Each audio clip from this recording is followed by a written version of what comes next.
quiero preguntarle sobre el escenario internacional porque es el presidente Petro, como el representante de la política y de la democracia colombiana, de la diplomacia colombiana en escenarios internacionales, abogando por Cuba y abogando por Venezuela. Y muchos se preguntan si es el presidente Petro ahora el defensor de dictaduras. Te respondo, lo hace de una manera muy correcta por 3 razones.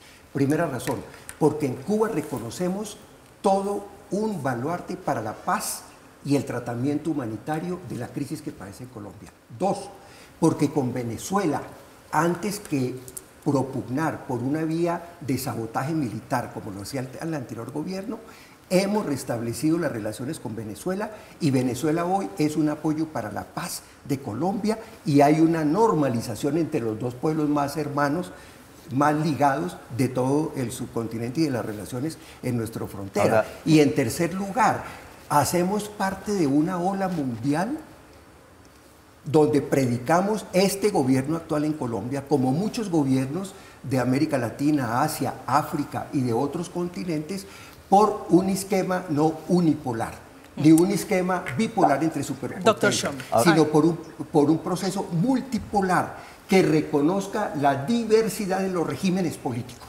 Es que aquí no podemos atacar o rescatar a la India, ni a Sudáfrica, ni a la China, ni a Colombia, ni a Venezuela, con un epíteto barato, con un epíteto superficial y sin fundamento. Sí. Aquí lo que abogamos es a un fortalecimiento con respeto a todas las naciones del mundo, con libertad a que tengan sus propios regímenes, como lo dan los estándares de las Naciones Unidas y los estándares del propio Estatuto de la ONU.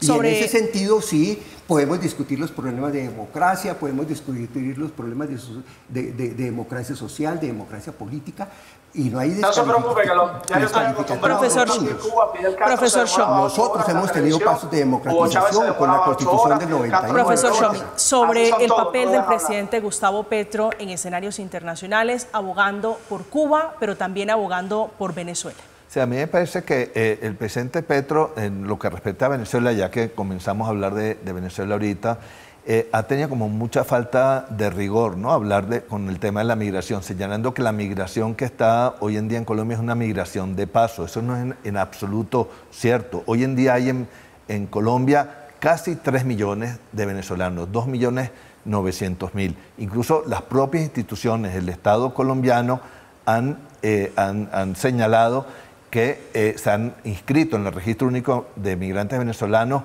2.400.000 venezolanos y se les han otorgado el documento, el permiso por protección temporal, casi a 2 millones de personas ya. Entonces, eso con esas cifras es muy difícil de decir que esa migración venezolana está de paso en... Pero estamos frente al mismo problema. Ya lo vamos a hablar sobre el tema de las sanciones a Estados Unidos.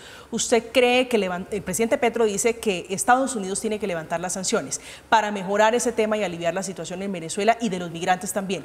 ¿Esa es acertada en la lectura de lo que ocurre con Venezuela? Es absolutamente errada, porque el problema de la migración en Venezuela sucede mucho antes de que se comenzaran a hacer las primeras sanciones contra personeros del régimen de Maduro y contra el propio gobierno en sí, o el propio país. La situación en Venezuela empieza a deteriorarse por las malas políticas económicas que se producen y políticas que hay en Venezuela. La migración se comienza a producir y no se puede atribuir al tema de las sanciones ese tema. Yo personalmente no estoy a favor de las sanciones porque creo que las sanciones son utilizadas por regímenes como el de Venezuela o el de Cuba para generar luego una narrativa de victimización. Pero generalmente esos países, y conozco muy bien el caso de Venezuela, están mal porque el gobierno de Venezuela ha hecho muy mal las cosas.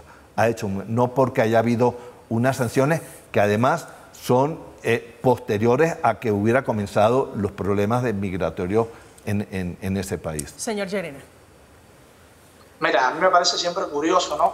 Cómo es mejor a veces o más fácil culpar, diríamos, las respuestas a no las acciones. Es mucho más fácil culpar a los Estados Unidos que no precisamente porque el presidente Petro tanto está interesado en Cuba, tanto le preocupa a los niños cubanos.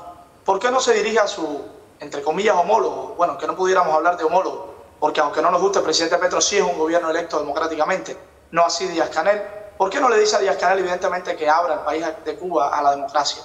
¿Por qué no le permite a los cubanos precisamente participar de la vida política del país?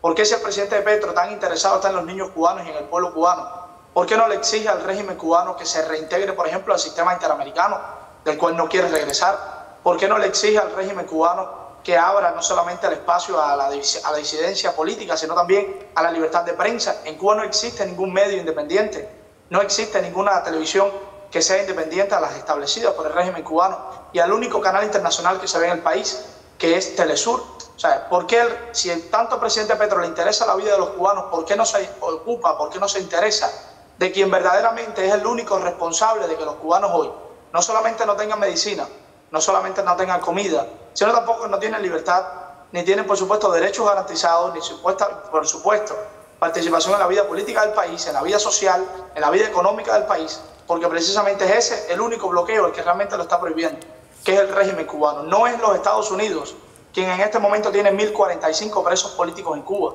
No es el presidente Joe Biden el que prohíbe a los cubanos, por ejemplo, acceder en este caso, a crear una empresa privada o poder generar un capital, porque en Cuba es ilegal la acumulación de riquezas, así te lo dice la Constitución, así te lo dicen las leyes. No es el gobierno de Estados Unidos el que prohíbe a los cubanos pararse en una esquina y empezar a protestar o manifestarse en contra del sistema u opinar libremente. No es el gobierno de Estados Unidos el que prohíbe a los cubanos poder organizarse en un partido, un movimiento cívico. Mira, es más, inclusive no solamente siempre se habla de que la derecha es la ilegal, que la derecha es la perseguida. En Cuba es ilegal hasta un movimiento socialista, un movimiento de centroizquierda, socialdemócrata. Eso es ilegal en nuestro país. Esa es la realidad cubana que mucha izquierda, como el señor acá hablaba, sigue romantizando con aquella revolución cubana, con aquel Che Guevara, con aquel Fidel Castro. Señores, pongan los pies en la tierra. Pongan los pies en la tierra y reconozcan que evidentemente lo que defendieron y en lo que creyeron por muchísimos años fue un fracaso, fue un fraude.